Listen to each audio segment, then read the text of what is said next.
Good afternoon, everybody, and welcome along to this webinar that has been funded by the Be Well, Feel Well partnership in Suffolk. We have been focusing on the emotional well-being in our community and focused on a different emotional aspect every month of this year. This month's title is One Community, and we will be thinking about what it is to challenge the stigma around mental health, both on an individual level as well as within our community as well. Now, the YMCA is a registered charity and holder of the Trusted Charity Mark. Therefore, any training with us that you attend also serves the wider communities that we work with. Our passion is helping young people achieve their potential by empowering those who work with them. Hence, attending our training or commissioning our mental health services means that you and your organisation will be helping to support our projects and services. I will be pausing at various points throughout this webinar today to follow up on any questions that you may have. Just feel free to type them into the question and answer function, and I will do my best to answer them either as we go along or at the end of today's session. Please do bear in mind that any question that you have is a valid one, so feel free to pop it into the chat for me. As with all of our webinars, we have some guidelines that we'd like you to follow. Obviously, you are not able to speak to me, this being a webinar today, but please bear in mind that this is not meant to be a kind of preaching webinar at all. It is a non-judgmental and accepting of everyone webinar. We would like you to maybe hold yourselves in mind, yourself and the young people that you perhaps work with, or others in your community, those that you work with, but at no point would I like you to be thinking about berating yourselves or putting yourselves down. The fact that you are here today is testament to the fact that you want to learn a lot more about how we can reduce stigma around mental health in our communities. I've already mentioned the Q&A function, so without further ado, we'll have a think about what it is that I'd like to cover this afternoon. We will be thinking about these different aims. What is community? What is stigma? Thinking about understanding different types of stigma that there might be around mental health, and exploring the ways of responding to and how to go about reducing the above said stigma. But before we go too much deeper into those words, stigma and community, etc., let's just have a little think about what mental health is. So mental health is something that involves our feelings, our thinking, our emotions, and of course, our moods as well. It isn't a fixed thing, and it can change over time, even within a day, an hour, but certainly over days and weeks and months and over our lifetime. Mental health will not stay at one steady place. It is on a continuum, and it is equally as important as our physical health, which is something that does get forgotten about at different times. Now, the World Mental Health Organization has its own definition.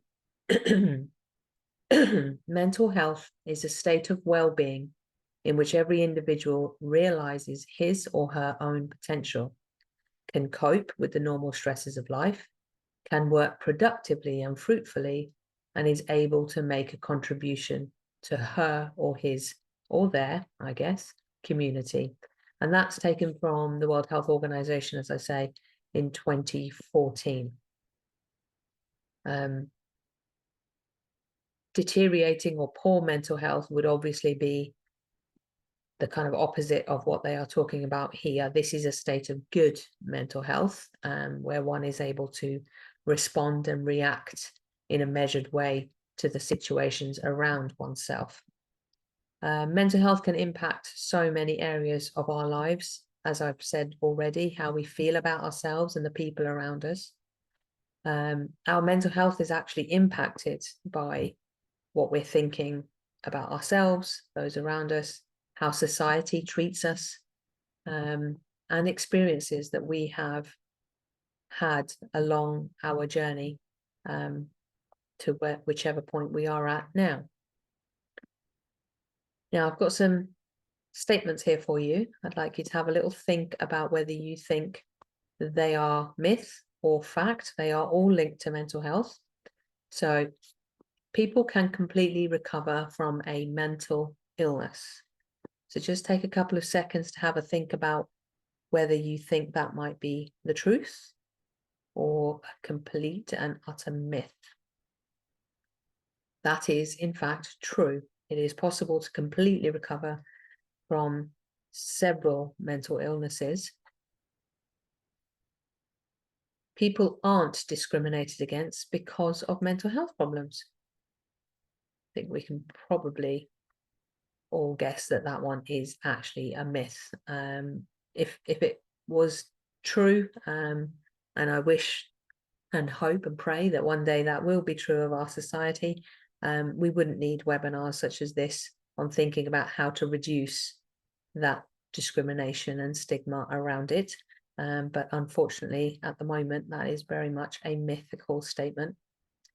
If you have mental ill health, you are violent. So just having a little think for yourselves. How do these statements sit with you? In fact, do you feel that you may have thought that was a myth or thought that it was true? And again, remember what I said not that long ago, this isn't about berating ourselves. If there was a time in our lives where actually that was something that we believed, where did that belief or that kind of attitude come from?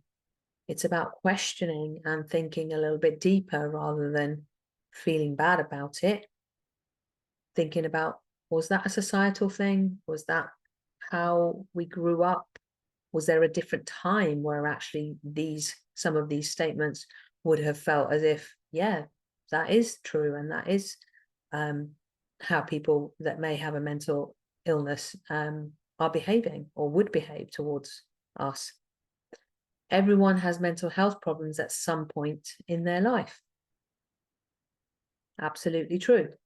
Whether that be a form of something that is diagnosable and needs treatment of some kind, or whether that is just a period of time where we have not felt 100% or as if we could cope with things that were thrown at us. There's not much you can do to help a friend experiencing a mental health problem. That is absolutely not true. We can all do something to help those that we know in our lives that may be struggling with their mental health. And finally, depressed people are weak. They could snap themselves out of their bad mood if they just concentrated on being more positive. And that one is most definitely a myth. If it was easy as snapping their fingers and getting themselves back on the road to being up and chirpy and carrying on with their days, I know of a lot of people who would love to be able to do that for themselves, but unfortunately a lot more needs to be at play in order for that to happen. So, having thought about mental health for a few moments, let's think about what we mean when we talk about community. So in a nutshell even, it is a group that is defined by one or more of these following things. So it could be a geographical area, a town, a village, whether it is a rural location,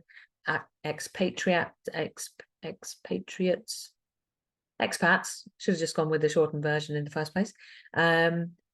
It can be about a shared characteristic.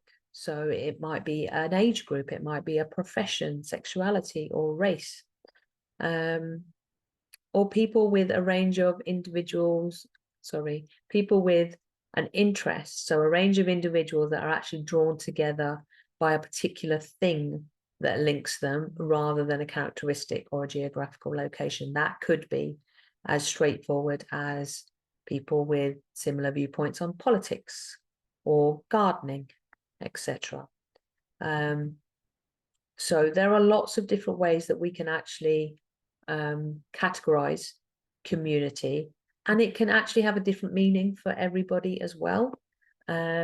Just thinking back to sort of the pandemic and how many communities that a year prior to the pandemic, or now 3 years on from the pandemic, may not necessarily see themselves as community groups now, but at that time very much came together, whether that was to ensure that the elderly were being checked on, or those that needed food delivering or medication. There were little pockets of communities that were springing up that hadn't been seen necessarily immediately before, and as I said, immediately after the pandemic. So the actual sense of community, or the idea of community, can change over time and in different situations as well. Now, what is stigma? Obviously, we've been thinking, or we will be thinking this afternoon, about how to reduce stigma in the community around mental health. So it stands to reason that we have a little think about the definition of stigma, as well as discrimination, actually, in a moment too. The word stigma actually originates from the Greek language, and a stigma is a mark or an indicator of something. Nowadays, it will also encompass the way that people respond to said marks or signs or differences.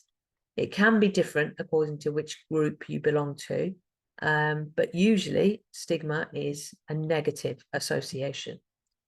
It can change over time, a bit like the sense of community as well.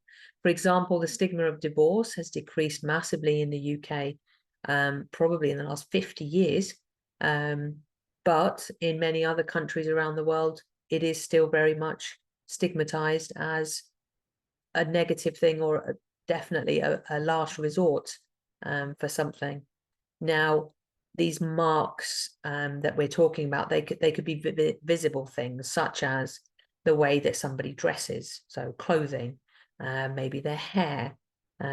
So, you know, thinking about whether a particular hairstyle at a particular time in history may have had its own kind of identity, if you like. So a Mohican in the 1970s, I want to go with, denim clad Mohicans, wearing lots of chains. For those of us that have lived here since the 70s, that might bring around a connotation of a group in society that maybe had certain viewpoints. Now, somebody may be dressed in a similar fashion in today's society, may hold a completely different meaning. That's just one example that I'm thinking of in terms of clothing and hair. But it could also be around things that are a little bit more audio fixated. So people with different accents, for example, be that, you know, from Sunderland or be that from Europe, they will all hold the different meanings for us. There are also those non-kind of visible or non-audible marks or signs, such as divorce or religion or widowers and widows. They can all have a different kind of meaning to different people within society. Here is just one definition: a mark of disgrace associated with a particular circumstance, quality, or person. So bearing all of that in mind, we can think about another definition there. Stigma can also be a set of negative and unfair beliefs that a society or group of people have about something, whatever that something might be. And stigma can often lead to stereotyping. It's a type of stigma, and there are many common stereotypes that society as a whole hold, especially around mental health. So we've already looked at some of those on the slide, which was all about myths and truths, but generalizations about poorer mental health or suffering with mental health might be that everybody who suffers or everybody's mental health that suffers would be on some sort of medication. Not always true. People with a deterioration in mental health or a mental health illness are dangerous, or they are lazy, couldn't possibly be at work, are attention seeking, snowflakes, mad, might talk to themselves. All of these kind of stereotypes make it easier to dismiss people with mental health conditions, which can lead to social distancing, exclusion, and isolation. So generalizations being made about a particular condition, i.e. somebody who is suffering with poor mental health, they are usually based on a much smaller sample within that group. You know, it can be exaggerated in society by the media, film, TV portrayals.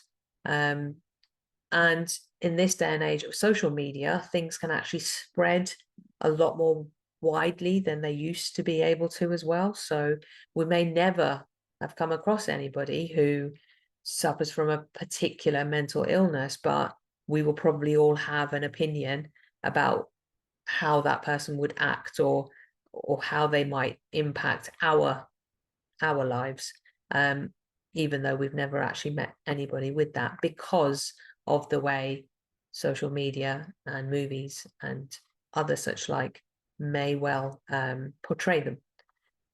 Now, quite often stereotypes stem from fear of what's different, fear of what is unfamiliar, and fear of the unknown. So having talked about stigma for a little while, I just wanted to have another think of kind of the cycle, if you like, of what goes on with stigma. And as I said, stereotyping is a type of stigma, but prejudice comes into this as well. Discrimination and prejudice can be against an individual, it can be against a group, but more often than not, as I've already said, it will have negative connotations. It can come from external sources, as I've already said, media, TV, film, members of the public, but it can come from internal sources as well, how we view and treat ourselves based on the views that we've absorbed in the community or the family and the society that we've been brought up in. It can be turned inwards as well. For example, you know, I'm no good at that, or, oh, I'd be useless at that. That doesn't usually come from a self-belief that isn't impacted by anything that has gone on around us. So it can affect us, as I've already said, on so many different levels. But as you can see from this slide, with stigma at the heart of it, this will begin with something like, you know, a labeling of a person, somebody maybe with depression, for example. Once we've assigned that label to that person, we will then have all of the stereotypes that go with that. And if we don't have them ourselves, we are more likely to look outwards and begin to kind of internalize some of the stereotypes that others hold, because we don't have that information for ourselves. So we would grasp onto things that society or the latest TikTok video or whatever is feeding to us, because we don't have anything of our own to hold on to. So we would take that stereotype or that opinion from elsewhere. It can then, as you can see, moving around the cycle, transport itself into a kind of us versus them. Well, that could never be me. I would never be in that position. I could never be that down, etc. which then leads to said person, said group, then losing status within society as well, which can then lead itself to that act of discriminating against that person or that group of people, in terms of, I don't know, isolating them from events, not being offered a particular job, for example, etc. And then because they're not able to integrate in society as much as they should be able to, we then come back around to giving them a label such as lazy depressed person, for example, and the cycle continues in that manner, moving all the way back around again. Right, we have a little video. I'm hoping the sound on it is going to play for you. Yeah, I'm sure if it doesn't kick in, I will be able to see that. So just bear with me. It's not a very long video. It's just a minute and 40 seconds. So we'll have a little chat about it afterwards.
Okay, so it did cover some of the myths that I covered in the truth or myth slide earlier, but that idea of it is a lot wider in society than perhaps we are led to believe.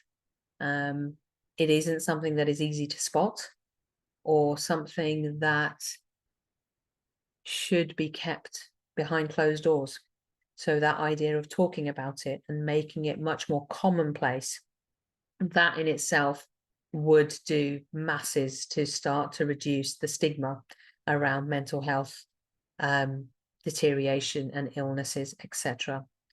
Now, words play a really important role in maintaining stereotypes and stigma. Often, words can seemingly be innocuous, but they are the foundation of our worldview. They have the power to dehumanize individuals and cut deeply when it comes to our emotional well-being. Thinking of the word blonde, for example, it describes a hair color, but frequently it is associated with somebody who isn't very smart, somebody who is a bit ditzy, maybe. You know, that phrase, having a blonde moment, for example. And it becomes part of everyday language. And sometimes we don't even realize what the connotation of what we've just said is. And it can start to become part of our everyday language, and we use it all the time, and therefore it becomes ingrained in society. However, being ditzy, being not very smart is not just a characteristic of somebody who is blonde. Many blonde people are highly intelligent, etc. And then there are people with black and grey hair too that maybe are having a moment where they haven't quite grasped something, etc. That kind of connotation of having a blonde moment assumes that anybody that doesn't have blonde hair must therefore be never having a ditzy moment, or a moment where they haven't, as I said before, quite got the point of it. Other words, and slight warning here, they may be words that are going to feel quite harsh and cold, but for the purposes of this webinar, I am going to use them. So words such as nutter, weirdo, loony, insane, they serve to trivialize groups of people into one big box, and they disregard any individual struggles and things that may be going on. And they certainly trivialize or work towards making joke or having a kind of laugh at the expense of people and groups within our society that could well be struggling on a level that we may never have experienced to that point. Thinking about your own experience of words and labels, I wonder if you can just, sitting here now, think of a word, just one particular word that you have used. I'm not going to ask you to share it. Over the course of time that you now look back on and think, yeah, that probably wasn't very respectful, perhaps very true, and was just inappropriate. We can all do that. So words. Okay. Prejudice is the underpinning of stigma. It is a belief. It is when people form opinions without being fully aware of the facts themselves.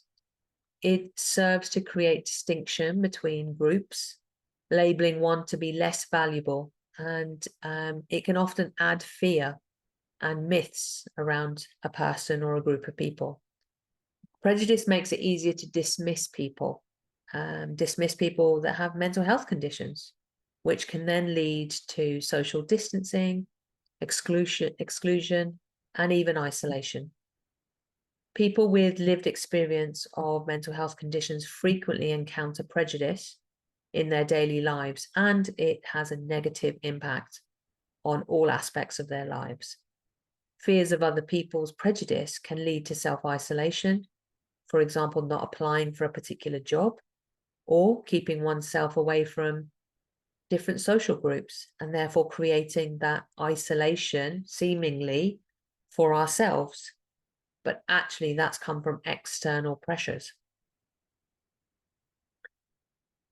An example that we have here is thinking about sharks. There's over 500 species of sharks in the world, but only 3 species have ever actually killed 10 or more human beings since records began. So that makes your risk of dying from a shark attack 1 in, let me get my numbers right, 1 in 3,748,067. So pretty low odds. However, in our mind's eye, that is contrary to our belief that sharks are actually very dangerous creatures, and we should all dash out of the water if there was one in the vicinity. Not everyone will act on their prejudices. However, many people do, and that is when prejudice becomes something called discrimination. Now, discrimination is the action that results from a set of beliefs, a set of prejudiced beliefs. And the action that people can take from their prejudices will lead to a person or people or a group of people being treated differently. And this can be positive, But again, more often than not, it is in the negative. And sadly, with mental health conditions, it is often negative. This becomes something that a person will then be impacted on different aspects of their lives, such as I've already mentioned, not applying for jobs, but not being offered a particular job because one's made a disclosure of a mental health condition, not being offered a promotion, not securing accommodation following a disclosure of a mental health condition, exclusion from social activities, I've already mentioned that, having to pay higher insurance for various things because of a mental health condition, and having health needs belittled or ignored or explained away can all feel really demeaning and diminishing. Discrimination will take place at many levels, from individual action right the way up to formal things that the government would actually carry out. So it works on so many different levels. And as I've already hinted at, us and words that we've used, it can sometimes be so deeply ingrained that we don't even realize that it's happening. Okay. So here we have a list, and some of them I've already mentioned in the previous slide, of how stigma may well be displayed in society. As you can see from there, it would cover all of this and then some as well. I am pretty sure if I gave you the opportunity to give me further examples, you would be able to do that for me as well. And actually, I was just looking at the last two, this being excluded and being ignored.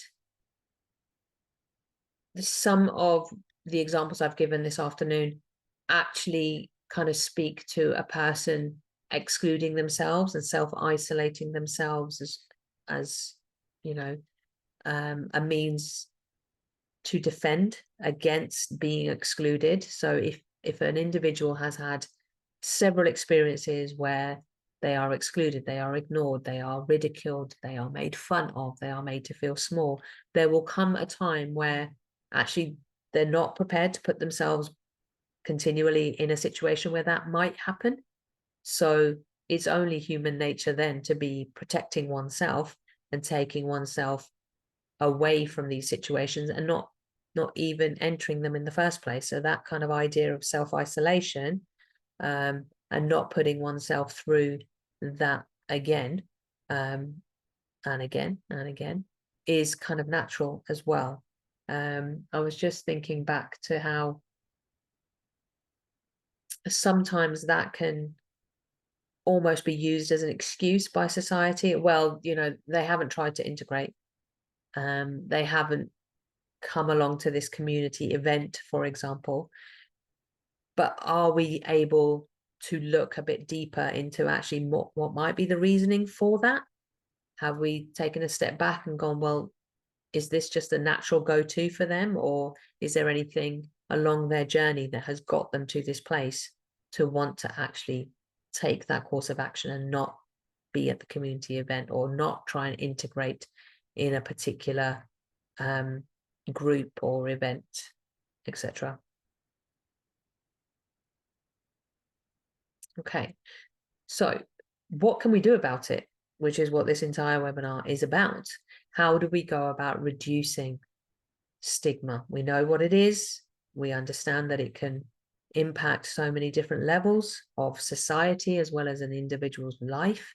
What do we do about it? Firstly, and probably the most uncomfortable thing, is challenging. We can challenge stigma on all the levels that I have been mentioning today. Personally, we can start with noticing how we are around different individuals in our society. Do we have a kind of physiological reaction if we know somebody has a mental health illness, they are suffering with their mental health? Does that make us uncomfortable? And the answer may well be yes. And that, again, back to what I said at the beginning, isn't about then berating ourselves and being down on that. But where does that discomfort come from?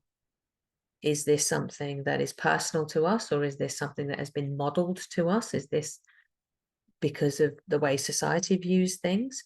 Where does that come from? So noticing it and thinking about our own prejudices and stereotypes. We do all have them.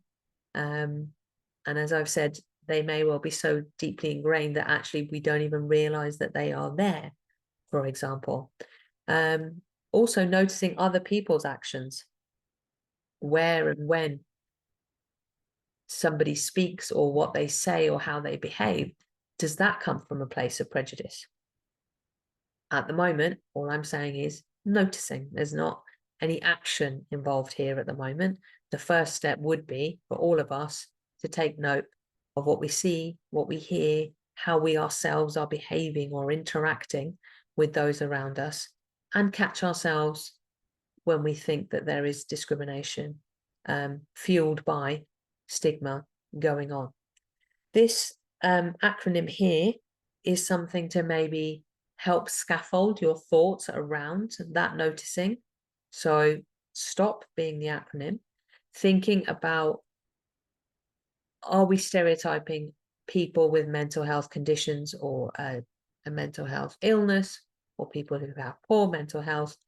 Are we assuming that everybody is exactly the same? Are we attaching that label to anybody that mentions anything to do with a mental health concern? Trivializing or belittling people that have mental health conditions and or the condition itself. So those things such as, oh, well, that's because you're all lazy. Oh, well, come on, just pull your socks up. That kind of thing. Is that what's going on? Is what we're saying offensive? Is how we're behaving offensive to people with the conditions? Is it hurtful, and is it disrespectful? Is there some patronizing going on? That is quite often another go-to mechanism, defense mechanism for ourselves.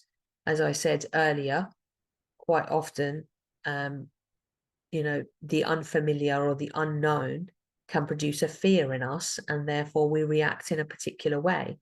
But are we patronizing people with mental health concerns, deteriorating mental health, etc.? These are all interchangeable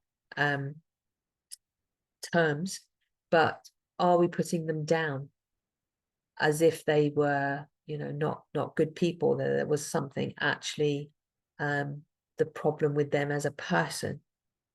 Is that what we're doing as well? If any of these things are going on, or all of them, chances are that there is an underlying stigma here, and we are treating it with a prejudice, and therefore something can and should be done about it. Education is probably the most important thing that we can start to do for ourselves and for people that we interact with. Educating ourselves on mental health conditions, what they mean, how they can differ from individual to individual, and what recovery actually looks like. As we've already busted one of those myths, not everybody who has a mental health concern will need to be medicated. So we're probably, doing well to find out about what are the different recovery processes. Does somebody need to be on medication for the remainder of their lives if they take medication for a particular condition? Thinking about the contribution of all people, everybody with mental health conditions equally can make just a valid and positive contribution to our society as somebody without said condition as well. Challenging stigma and discrimination when we hear it or see it is probably the next step after noticing it, educating ourselves, is actually starting to challenge it, of rather than just, it's not my business, I can just leave that alone. Actually, how many depressed people do you know? are you sure, statistically speaking, that everybody who has depression is lazy?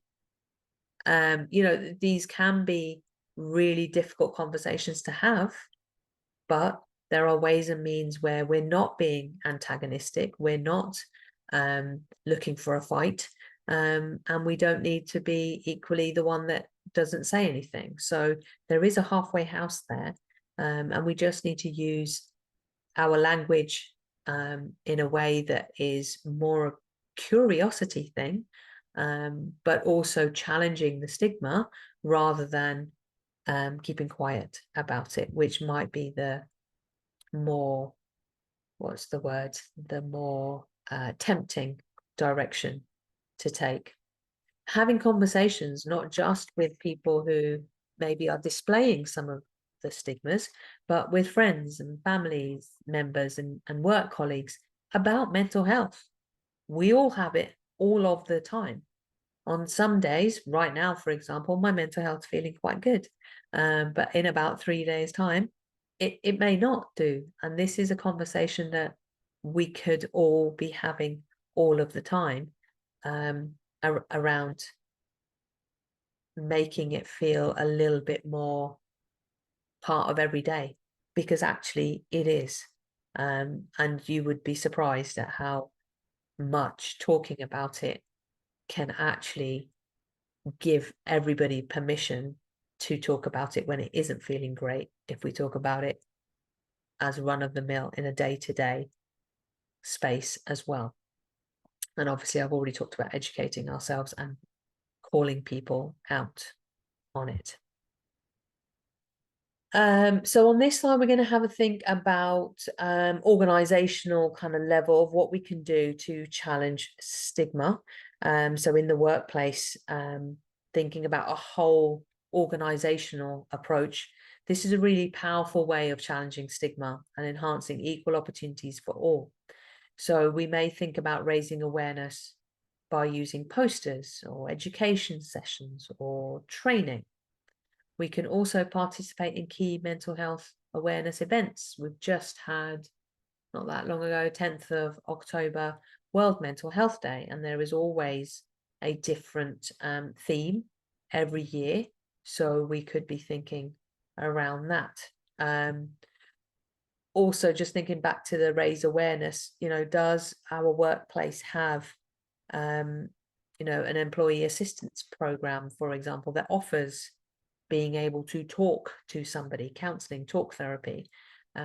Is there material readily available in breakout rooms or the staff room or in communal areas, rather than it's a very taboo topic that we only talk about when and if it goes wrong? But as I've already said in the previous slide, is it part of our everyday conversation that we are having? So even if, you know, we've missed things like World Mental Health Day or Mental Health Awareness Week and things like that, we can hold our own mental health awareness events at the workplace, putting a spotlight on what mental health is and how mental health conditions and illnesses can impact people. And that is throughout society, from all levels in an organization. I can guarantee there'll be somebody at every level in each organization that has either lived experience of mental health conditions, concerns, illnesses, deterioration, or is still going through something. There is nothing to say that, oh, nobody in management has ever been aware of that or would ever struggle because their management. It runs across any organization, any workplace, probably any family as well, to be honest. So I've already mentioned talking about mental health on a day-to-day basis, and modeling that behavior of actually we talk about it, and that's just what we do. Rethinking sick days. So have an environment in our organization where mental health is treated with exactly the same amount of respect as physical health. So we've all heard of sick days. You know, I'm ringing in sick because I've got a cold, or I have a recurring back issue, for example. But I'm not sure whether mental health days are just as commonplace as sick days are. Certainly in UK based workplaces, I'm not sure that it is the same. So that is something to consider as well.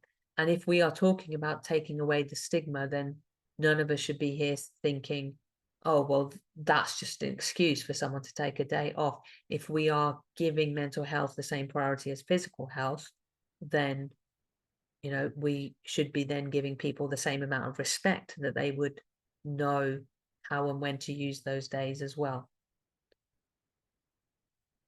And it is about a learned behavior as well, because over time, as we talk about mental health more commonplace and more often, there will come a time where actually in everybody's mind, it has exactly the same amount of importance to look after my mental health, for example, as it is to think about my physical health. So just, it might not happen straight away, but once that learning period has been overcome, then people would end up in very much using that in the same way that we do our sick days. Wanted to mention just before we come to close the webinar for this afternoon, thinking about a campaign. It's a YMCA national campaign, and it's called Small Talk. So that word talk being the kind of important word here, it's another acronym. I've given you two today, certainly, but it basically speaks to everything that I've been talking about this afternoon. That idea of it being a conversation that we have as commonplace as we would be, what did you do at the weekend? On a Monday morning, that is a conversation starter to so many people's work days or work weeks, that just saying, oh yeah, how are you doing? I remember you said about, things weren't feeling quite right, or you were struggling with such and such. How are you doing on that now? So the talk part of the Small Talks campaign lends itself to T for take the time, making the effort to ask in the first place, how are they doing? Ask twice. So our go-to quite often is, yeah, I'm all right. Yeah, I'm fine.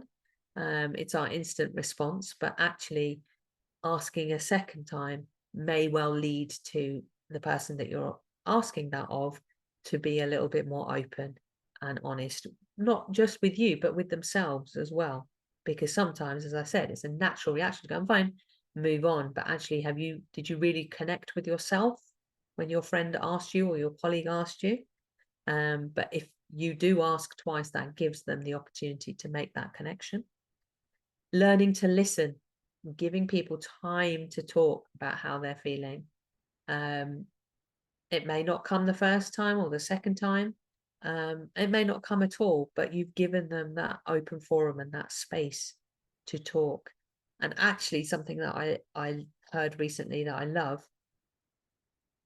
are you listening in order to give that person time to talk, or are you listening so that you can have an answer or a fix or a solution?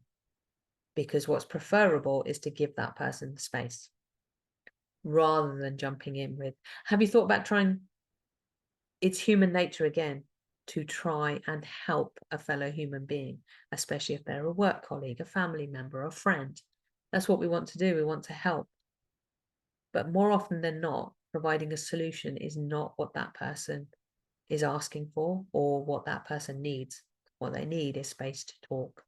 So bearing that in mind when we are listening, that's what we mean by learning to listen. Yeah. And then K, which is for keeping it up. One chat is probably, as uncomfortable as it might feel the first time we do it, probably not going to be enough. So as I said earlier, follow that up the following week or the next time that you meet, whatever feels appropriate, depending on what was discussed. Remember to keep checking in, be it on that thing or the next thing, or coming back in the next team meeting and just checking in with how everybody is doing. Okay, so that leaves me just with giving you guys some contact information. There's our email address if you would like to send, because no questions have come through the question and answer, but if you would like to email any questions or anything that you want to follow up with, feel free to contact us on that email address. You can scan that QR code right now as well to leave us some feedback, please. And if not, then you can click on the link in the chat, and that will give you a new window that opens up for a very short, I promise it will take no longer than 2 minutes of your time to fill in the very quick evaluation form for us. And then hopefully if there's anything that we need to improve or more you would like to see from us in terms of content, then we can get on with making those improvements or coming up with that content. So please do take the time to fill in that survey for me. And finally, I guess, thank you very much for coming along. I really appreciate you taking some time out. And I hope you enjoy the rest of your afternoon. You know that feeling where your thoughts scare you or make life tough? Sometimes it feels like no one else in the world has those thoughts or feelings. No one seems to know how difficult it is to deal with your feelings. And it's not easy to share your deepest secrets. You might think something is wrong with you. Or you might worry what other people think. And all of that makes your thoughts and feelings worse. Our culture has created this environment of shame. Until the 1960s, society sent people away if they had challenges managing their thoughts, emotions, and behaviors. Over time, we learned that we didn't have to be afraid. We learned how to help people get better. We became hopeful. But there are remnants of those images in our culture today, which is why some people still feel uncomfortable talking about it. The stigma has taken new forms too. With more access to more people all the time, it can seem like the world is telling us it's not okay to be anything but perfect. The truth is, everyone has thoughts or feelings that can be hard to deal with. So why do we make it so difficult on ourselves by judging others who could be going through the same challenges we are? What if, instead of seeing labels, we saw people who are struggling and could be there for them so they didn't feel so alone? What if we looked past our fear of mental health and started to talk about it in a constructive way? What if, as a society, we used empowering words and healthy images to help people feel supported? Maybe then more of us could feel comfortable telling others when we're having a hard time. Maybe more people would get the help they need. And maybe one day we won't have to talk separately about mental health and physical health, but just health. The truth is, each of us has the power to change our culture. Will you join us? Share this video with a kid, your neighbor, a friend, and help us break the stigma of mental health.